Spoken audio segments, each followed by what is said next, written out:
Anna's street.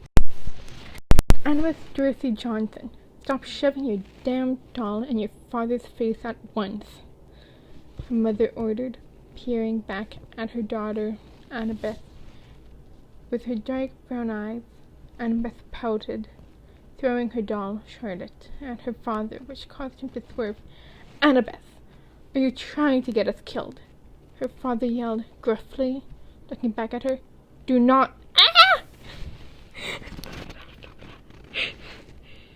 Her mother screamed, covering her face. Her father cocked his hand forward. The color drained out of his face. In his green eyes, the size of saucers. He attempted to slam his foot on the brakes, but it was no use. Their green car had collided with a white horse carriage.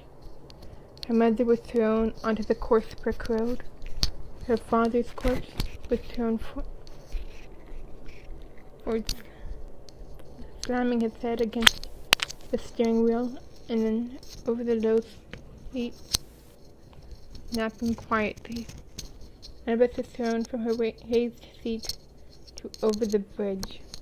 Crack, splash. She felt a warm liquid slowly begin to pour from her lower abdomen before she was met with a sharp coldness, suffocating her. She couldn't move. She was awake, but unable to move. Annabeth decided to stop struggling. She acknowledged that it was all her fault. She decided to embrace the death, but it never seemed to come. American Gazette. An automobile crash had happened January 11th, 1913. There were two confirmed casualties and one suspected.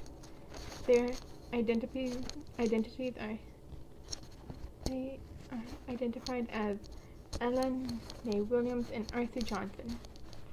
Their beliefs have a female child, Annabeth Johnson, whose death is not yet confirmed. She is believed to have fallen in the water. It is currently too difficult and dangerous to launch a search. The sheriff has confirmed that in the early spring he will launch a manhunt for the little girl. A week later, the town came out, all bearing candles reminiscent of the family. Some threw little dresses, shoes, stockings, and assortments of flowers over the ledge of the bridge, praying that she will find them and bring them with her on her way to heaven. Annabeth peered at the gifts before looking up at the bridge. She listened intently, trying to pick up any lingering conversations or the clacking of heels. When the coast seemed safe enough, she dried her eyes with her purpled fist before slowly stepping out from under the bridge. I can't see a footman of dresses. It put a smile on the little girl's face. Besides, the appearance of the cut from her mouth that appeared as a half smile, to see that people had cared enough to throw some rather nice items for her, who was presumed dead. She rummaged through the items before finding a bright blue dress, white chemise, pink stockings, and black shoes. Mother had taught her how to dress herself. She peeled off her drenched and torn clothing, throwing it to the side. She then proceeded to pull on her chemise, followed by her stockings, then her shoes, and then finally the dress. She felt rather nice, not that it mattered. She slowly stepped back to under the bridge. I wonder if my mom is okay. I miss her. Maybe I'll go up to the street and see if she comes back for me. Then I can also show her my nice new clothes. I bet she'll be so proud of me for completely dressing myself, she told herself, slowly rocking herself to sleep. The young girl happily skipped up the hill that led to the river to Anna's Street. She stood by the post that was designed to keep the automobiles out of the river. Soon a black automobile appeared over the horizon. It had doors, so she couldn't see inside from where she was standing, so she decided to walk in front of the car. Mama? tilting her broken neck to a natural angle. The automobile skid, driving straight into the barrier, just barely avoiding her. She walked to the driver's seat, cautiously opening the door to reveal a young, bloodied-up man. "Sir?" she asked, concerned. His eyes flitted open for a second. "You here to take me to hell or something?" His voice croaked. "No, sir, I'm alive," she replied, smiling wildly. "Impossible. Only something so horrendous doesn't exist." His voice slurred significantly. His head began to bow down further. "I don't understand, sir."